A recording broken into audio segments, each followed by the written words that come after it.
Welcome to NTD Evening News. Our top story tonight, President Trump vowing there will be voter ID for the midterm elections. That's whether it's approved by Congress or not. And the president at Fort Bragg honoring the special forces who helped capture former dictator Nicolas Maduro. Mario Tsu standing by with the latest. Former CNN anchor Don Lemon pleads not guilty in federal court in Minnesota to charges tied to a church protest last month. In Borders, our Tom Homan clarifying the reason for the ICE drawdown. Jason Blair reports.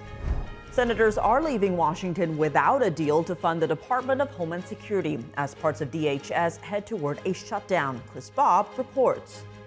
President Trump weighing in today on the Nancy Guthrie case. Meanwhile, authorities have been following thousands of leads and they have new evidence. Eileen Richards with the latest.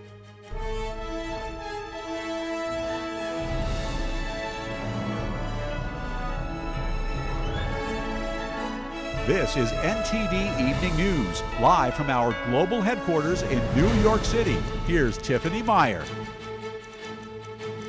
Good evening and thank you for joining us tonight. President Trump vowing there will be voter ID for the midterm elections with or without Congress's approval. And the president honoring troops at Fort Bragg and touting American military might. We now go live to NTD's Washington correspondent Mario Tsu. Mari, good evening. Tiff, good evening. That's right. Just moments ago, President Trump is taking to Truth Social to proclaim, quote, there will be voter ID for the midterm elections, whether approved by Congress or not. He's referring to the SAVE Act, which would require voter ID and proof of citizenship to vote. The House advanced the SAVE Act on Wednesday, but it failed to clear the Senate. And President Trump is also vowing to shortly issue an executive order laying out the, quote, legal reasons for national voter ID requirements. And while a recent Pew Research poll shows overwhelming bipartisan support for photo ID to vote, with 71% of Democrats, 95% of Republicans, and 83% of Americans in agreement, many Democratic lawmakers oppose it, which is an opposition that the White House is condemning. Take a look. We've changed the name. It's the Save America Act, and the Democrats are against it. I heard one of them say, we will stop the Save America Act. No, we're trying to save America. And it has to do with largely voting. It's common sense to make sure that foreign nationals don't vote in our elections. They don't and should not be allowed to be trampling on the voice of the American people, and will no longer allow American citizens to be disenfranchised, to have their voices suppressed by criminals, by hostile foreign actors, and by illegal aliens that shouldn't be here in this country. Meanwhile, in foreign affairs, President Trump is announcing an upcoming visit to Venezuela at an unspecified date.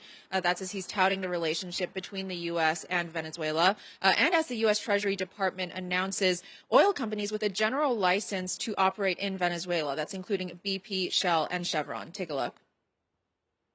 We have our big oil companies going in. They're going to be taking out the oil and selling the oil for a lot of money and for oil by other nations. And we're taking care of it. We're refining it. And we're the only one that has the capability to refine it. The U.S. announcing it will allow limited oil deals with certain Venezuelan entities, but only with U.S.-governed contracts, payments routed through U.S.-controlled funds, and no involvement from China, Russia, or Iran. With some of the world's largest oil reserves, Venezuela long supplied heavily discounted crude to the Chinese regime, helping Beijing meet its energy needs while allowing Caracas to bypass U.S. sanctions. Energy Secretary Chris Wright vows that era is ending as he pushes instead for transparent market rate deals that will benefit the Venezuelan people and the Western Hemisphere. We need to get our adversaries, particularly their nefarious activities, out of our hemisphere. The influence of China and Russia and Iran that has been very large in Venezuela will become very small. This comes as President Trump honors the special forces that took part in Operation Absolute Resolve, touting American weapons and military might. The Russian equipment didn't work. The Chinese equipment didn't work. Everyone's trying to figure out why it didn't work. Someday you're going to find out. And perhaps most importantly, we are feared by the enemies all over the globe. They fear us. And, he adds that fear is sometimes the only way to, quote, get the situation taken care of, turning his attention to Iran. We have a situation right now where we sent a very big carrier group to Iran.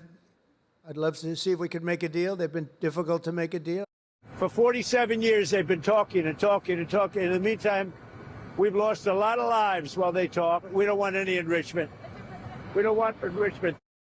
Meanwhile, the White House is touting the newly released January CPI report, which shows that inflation cooled to 2.4% last month. That's down more than 0.5% compared to last year at the same time. And meanwhile, core inflation is now at its lowest level in 5 years. Tiff, back to you. All right, Mari, thanks for those updates. Do voters feel confident about the integrity of our elections? And will the Save America Act provide necessary guardrails to protect our ballots? NTD's Sam Wong was out on the National Mall in D.C. to hear from the people. Do you think currently our federal elections have enough guardrails? No, too many loopholes. There's not enough accountability with the elections. It does allow for a margin of error, so I think if you had to show ID, it would help alleviate any concerns or misconcerns people have about illegal voting. I never really have had a problem with American elections before. It always seems they've been handled in a fair and honest way before this. It never needed a photo ID of me beforehand, so I don't know why they need it of anybody else. We have an extra, 200,000 votes that were cast in Georgia. They just found out that weren't supposed to be cast. Trump lost the 2020 election by, 11,000 votes in Georgia, and there's 200,000 votes there. That right there alone just tells you already that our elections are already, in danger of stuff. Well, we saw it in the last election with ballot dropping and the ballot boxes and the mail-ins and people getting. I got three mail-in ballots. I don't even use mail-in ballots. What are your thoughts on the SAVE Act? Do you think it's a reasonable step towards election integrity? I mean, it should be. We should already have election integrity. We should already have voter ID for everything. Everyone's saying it's so hard to get ID and it's holding people back from it. They're just lying. They want people not to have ID so they can actually cheat in elections. I would say that that's probably overreaching. I don't know that we need any more proof other than the proofs that have been given in the past. I don't really see what the point would be other than exclusion. I had to have ID to get on the airplane to come over here, so got to have ID to go to the bank. Got to have ID to drive. Everyone here has ID, and I think it's a good idea. I think if you look at things internationally, a lot of other countries have protections for their elections, and we should do the same thing. It's common sense. Everyone, and it's almost demeaning when they say a certain demographic of people aren't able to get it. They are able to get it. They're intelligent people. It's demeaning, I think so. Yeah, they try to say that it's going to stop 60 million or 70 million women from being able to vote. It's ridiculous. Senators are leaving Washington without a deal to fund the Department of Homeland Security as parts of DHS head toward a shutdown. NTD's Chris Bob reports. From day one, I've said unless there are really strong, meaningful reforms to rein in ICE and stop the violence, there will not be Democratic votes to fund ICE. Now, if someone votes to shut the DHS down, they are not having any meaningful functional impact on ICE because they have unlimited money effectively for right now, right? Yes, sir. In a Senate hearing Thursday, Pennsylvania Senator John Fetterman warning that a shutdown of the Department of Homeland Security would have limited effects on immigration enforcement. The One Big Beautiful Bill Act has provided $75 billion to ICE, leaving the agency with more than enough funding for 2026. Senators taking to X trading blames while negotiations stall over DHS funding, as many lawmakers arrive in Germany for the Munich Security Conference. And I hope the American people understand, Democrats are about to shut down DHS, get on a plane, and go to Europe and badmouth American foreign policy. That's the plan this weekend.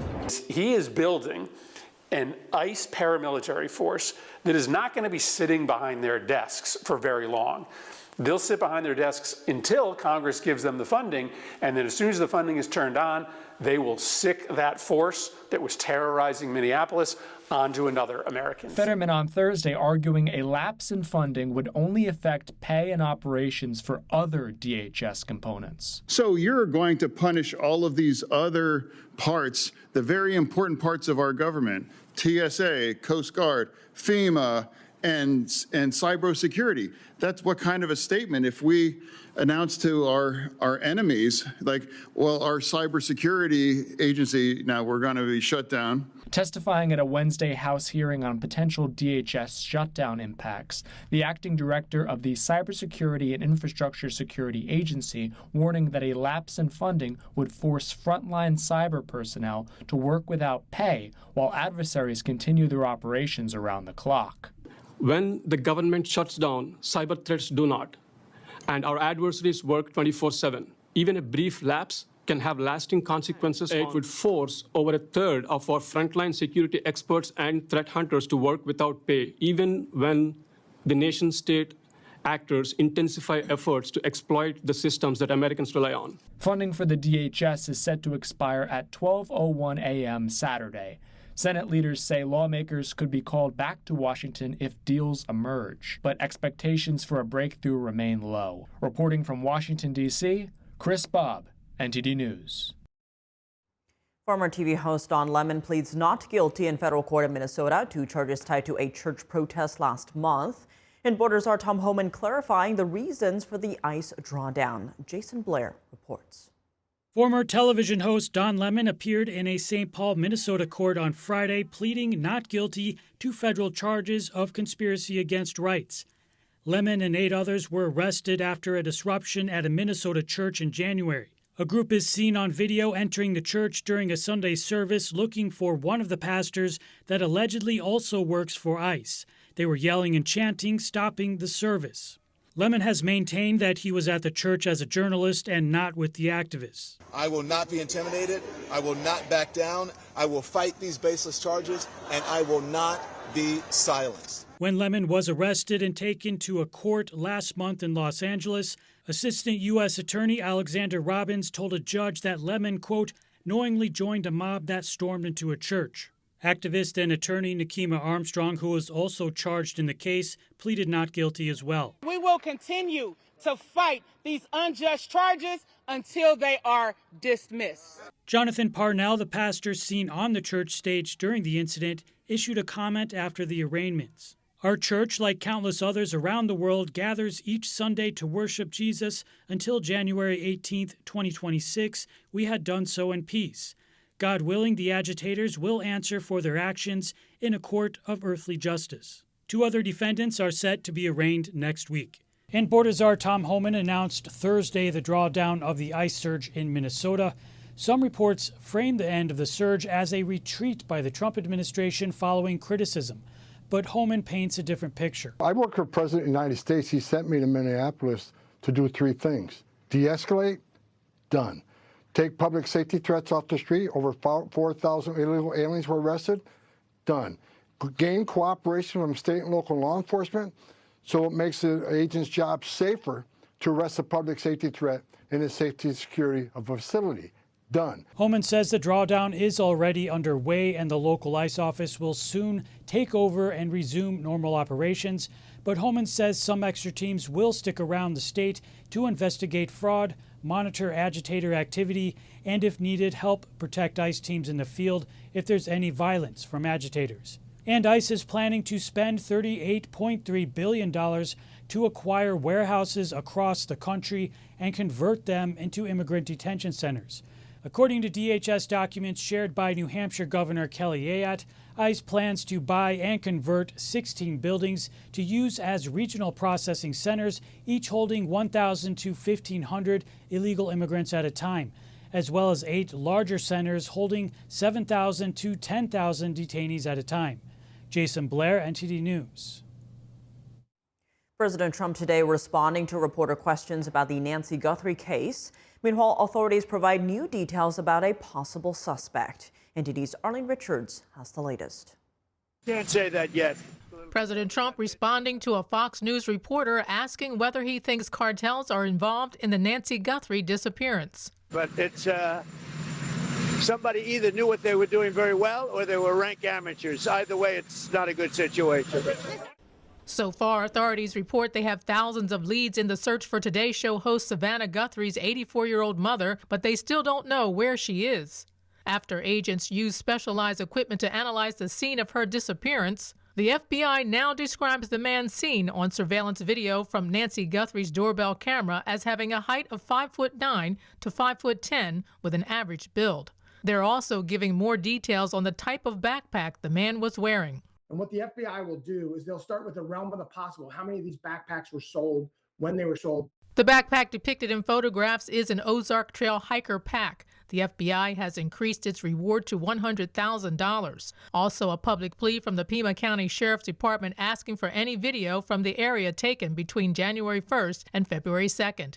The community alert was sent to residents who live within a 2-mile radius of Nancy Guthrie's home. Meanwhile, the Sheriff's Department confirmed to media outlets on Thursday that investigators have recovered several items, including black gloves. They're going to check this thing every possible scientific way for anything that can bring them to a clue or a person.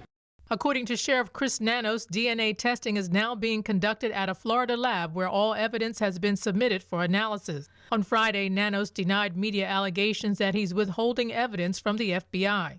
The same day, White House Press Secretary Caroline Leavitt answering a question from Fox News about an alleged dispute between the sheriff and the FBI. The FBI has been on the ground. In fact, Director Patel himself was on the ground in Arizona this week, and that we are offering the full resources and weight of the federal government to help local authorities bring this case to an end, to bring Nancy Guthrie home. Leavitt, who said she spoke with FBI Director Kash Patel, said in order for the Bureau to take over the case, local authorities would have to hand it over to them. President Trump on Friday responding similarly when a Fox News reporter asked why the FBI hasn't taken over the investigation. You know, it was a local case originally, and they didn't want to let go of it, which is fine. It's up to them. It's really up to the community. Sheriff Nanos maintains that he has a good relationship with the FBI. There is no egos. Nobody's the lead. It is find Nancy. His office in an ex-post on Friday saying again that the sheriff isn't scheduling a press conference unless there are significant developments. Arlene Richards, NTD News. Coming up, residents in the Gaza Strip prepare a mass grave after they're unable to identify the bodies handed over from Israel. Meanwhile, the U.S. ambassador to the UN explains how the Board of Peace is taking a different approach to resolve the conflict in Gaza. Jason Perry reports. A new U.S.-Taiwan trade deal slashes tariffs, boosts American exports, and sends a message to Beijing. Officials say it's about trade and deterring the Chinese regime. Jack Bradley brings us that story.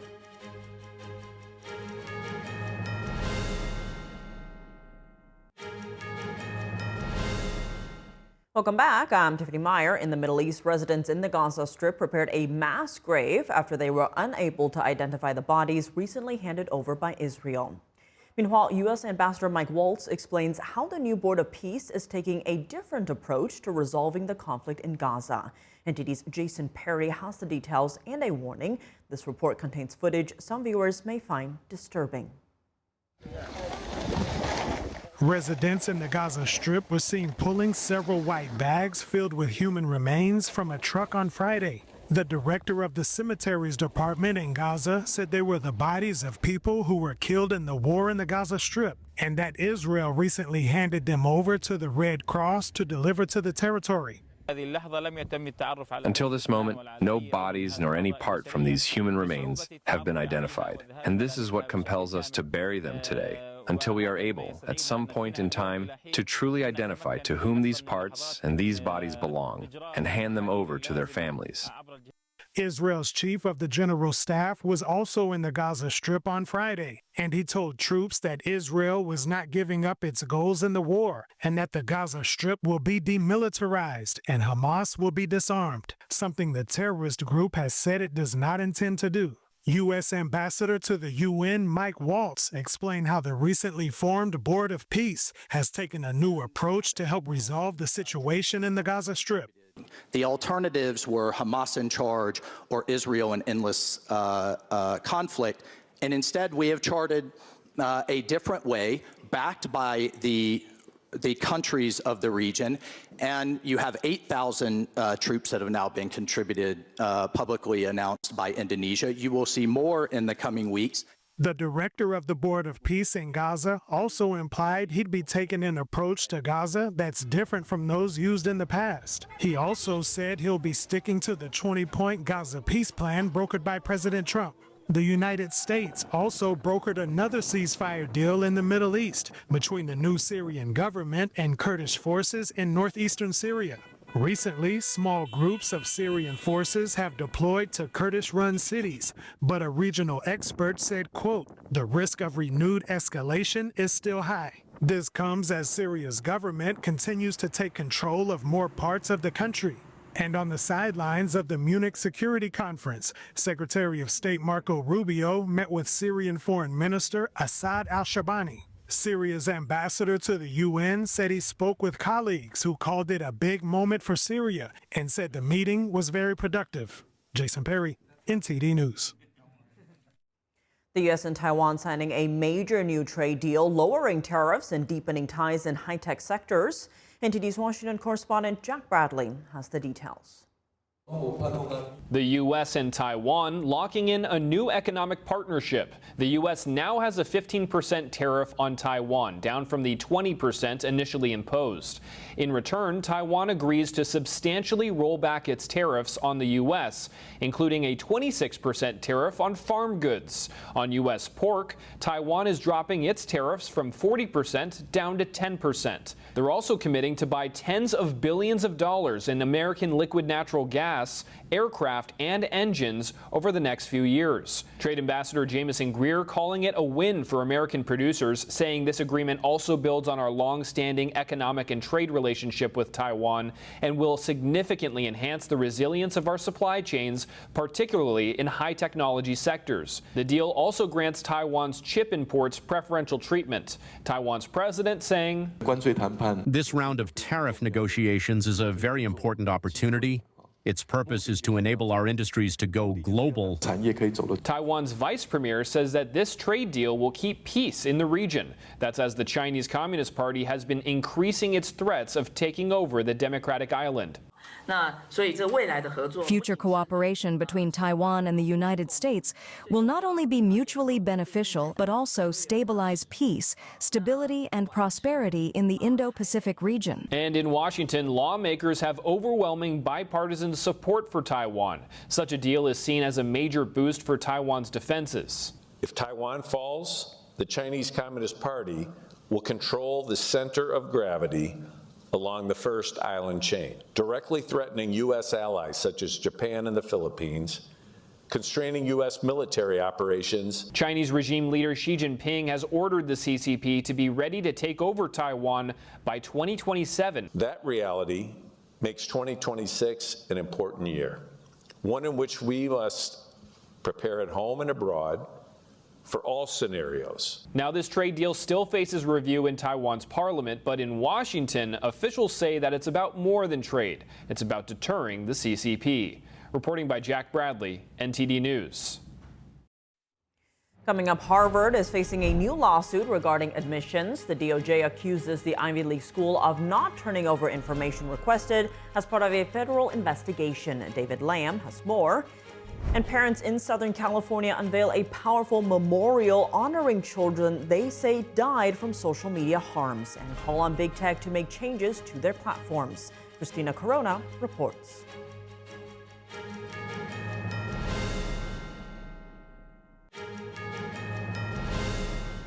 Welcome back. I'm Tiffany Meyer. Harvard University is in the spotlight again. The Justice Department is accusing the school of failing to cooperate with a federal investigation into its admissions process.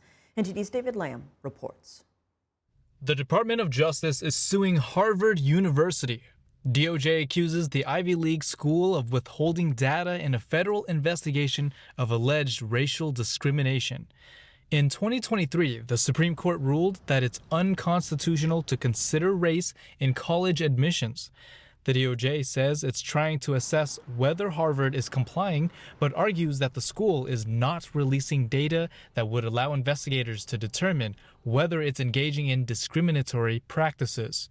The Justice Department says the lawsuit is intended to compel Harvard to produce those documents, saying the most recent was delivered in May 2025.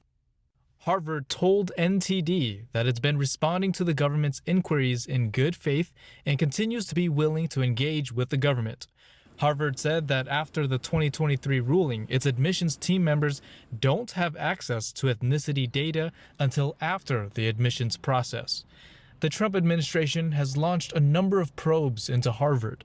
Last year, the federal government attempted to cancel hundreds of grants over accusations that the university failed to effectively address anti-Semitism on campus. The Department of Education is also examining foreign funding disclosures at Harvard and other universities. David Lamb, NTD News. Parents who say their children died from harm caused by social media gathered today in downtown Los Angeles. They unveiled the Lost Screen Memorial just steps away from a major social media addiction trial. NTD's Christina Corona tells us more. We're here in downtown Los Angeles at Grand Park, where parents who say they lost their children to social media are unveiling the Lost Screen Memorial, an installation honoring dozens of kids they say died to social media harms. Just 1 block away from where a social media addiction trial is underway, the memorial features large illuminated smartphones, each displaying a child's photo and name. One mother says her 12-year-old son Eric died after attempting what's now known as the Blackout Challenge. Back in 2010, tried what is now known as the Blackout Challenge. Then it was really more known by the choking game name, or pass out, tap out. He had no clue that what he was going to do might kill him. Another parent says his 15-year-old son Christopher ended his life after he was pressured into completing 50 daily online challenges and was told his family could be killed if he refused. They made him believe that he had cameras and everyone's watching him, and they traumatized him. It started off very simple. Simple things like he's got to eat cornflakes in 2.5 minutes and go back upstairs. I remember saying to him, Christopher, why are you eating so fast? Dad, I really have to. I'm really sorry. And what they want major tech companies to change. See if they can make major changes in what they allow on their platforms. And the algorithms are just sucking in children's innocent behaviors and taking their lives. It is both a memorial to remember their lives, but also a call to action, because enough is enough. Yesterday, survivor families say they painted 108 children's names outside Snapchat's headquarters, honoring kids whose deaths they say are linked to the platform. Snapchat's parent company says it invests in online safety and has agreed to an evaluation of its safety measures. The memorial will stay up until Friday afternoon. Reporting from downtown Los Angeles, Christina Corona, NTD News. Coming up at the Winter Olympics, the contrast between two U.S.-born Chinese-American athletes who chose to represent different nations on the world stage is sparking debate. Enes Kanter, a former NBA star and leading activist for human rights, joins us for a discussion on standing up for principles.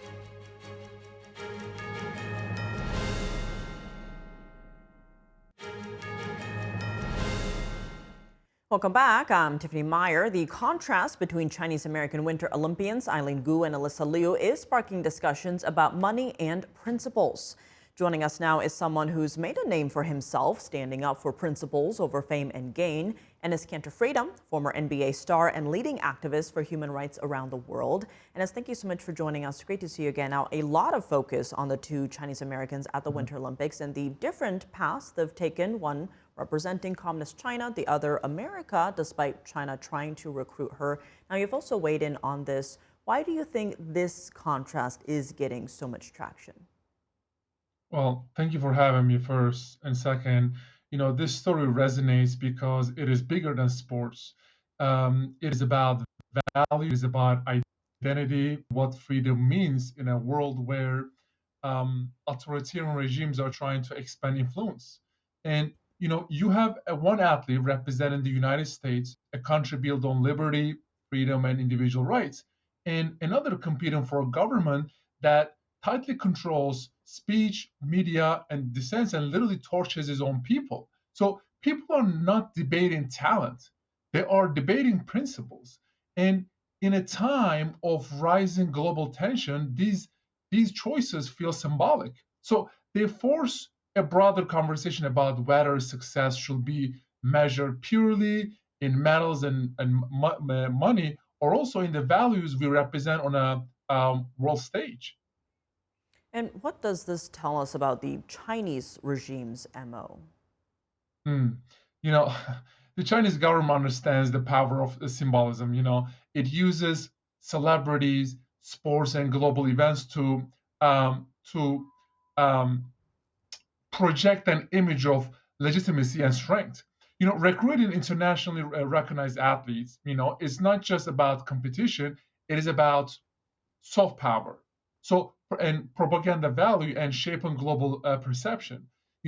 Financial incentives and market access are powerful tools in that strategy. So this does not diminish the athletes' hard work, but it reveals how the regime blends prestige, economics, and national messaging and advances influence. So it is a strategic playbook designed to win and admiration abroad while suppressing dissent at home. And Enes, in many ways, the story of these two Winter Olympians mirrors your own personal story. You famously spoke up against the Chinese regime's persecution of Uyghur Muslims at great risk to your professional career. Talk to us about what that cost you professionally and why you chose to do it anyway. Speaking out came with real consequences, especially when I wanted to speak up about all the China's human rights violations. I lost endorsement deals, business ties disappeared. I played basketball in NBA for 11 years, and I was healthy.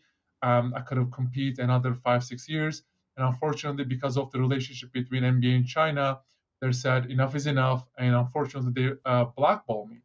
And broadcast opportunities shrank, and I faced threats, and everybody knows about this. I was doing a hearing in the Congress with Foreign Affairs, and I asked one simple question. I was like, how can the biggest dictatorship in the world, China, can control a 100% made American organization like the NBA and fire a U.S. citizen? And unfortunately, they did not answer. They couldn't answer. When you learn about forced labor, mass detention, organ harvesting, religious persecution, you cannot claim ignorance. Freedom is not meaningful if you only defend it when it's convenient. I chose to speak up because human dignity matters more than contracts and more than any kind of endorsement deals, because using your platform for truth is more important than protecting your comfort. I want to talk about gratitude because Alysa Liu is being praised for what people perceive as having gratitude for America and the freedom it provides. Now, in an op-ed for Fox earlier this year, you actually said, "I came here for my basketball dream. I stay for freedom and the American dream." Talk to us about that. I really want people to understand. America literally gave me more than just an NBA career. America gave me a home. It gave me a voice. In many places, criticizing those in power leads to prison or worse, torture to death. In the United States, I can speak openly, practice my faith, and advocate for human rights without fear of government retaliation. So that freedom is not abstract. It shapes everyday life. Gratitude does not mean believing the country is perfect. It means recognizing the rare opportunity to improve society through free speech, democratic participation, and the rule of law. So that is a promise of the American dream. And it was so crazy because when my teammates were criticizing America, right? They were saying, "Oh my God, America is terrible. We need to get out of here, blah, blah." I was like, listen, the grass is not greener on the other side. Look at China, look at Iran, look at Russia, look at all the Turkey and many other countries. Literally, forget about calling out the government. You criticize those regimes, you and your family member will be tortured to death. So people need to understand how lucky and blessed they are to be in a country like America. And as you strongly advocate for putting human rights above politics in these polarized times, what would be your advice to lawmakers on Capitol Hill to better band together and elevate these issues? Both sides need to understand human rights should never be a partisan issue. Freedom of religion, freedom of speech, and protect them from persecution are universal principles. And lawmakers should approach these issues with moral clarity and strategic unity. When the United States speaks with one voice on human dignity, it strengthens credibility abroad and reinforces democratic values at home. That means prioritizing accountability for abuses and reducing the reliance on forced labor supply chains and defending international norms. Unity on fundamental rights is not weakness. It is strength grounded in principle. And also, the last thing I will say, we need to stop condemning, because while we are condemning these authoritarian regimes or dictatorships, they do not care. We need to take concrete actions against these brutal regimes, put sanctions, use Magnitsky sanctions against them, but enough with the condemning. We have to pass bills. We have to bring some concrete actions against those dictatorships so we can teach them a lesson. And Enes, looking ahead, you have a book coming out soon titled In the Name of Freedom. What motivated you to write the book, and give us a sense of what we can expect? So the book already came out last October. It actually became a New York Times bestseller and international bestseller. I wrote In the Name of Freedom because my journey reflects a larger struggle for human dignity. Growing up under an authoritarian pressure like Turkey, then finding liberty in America gave me a unique perspective on what freedom truly means. And the book tells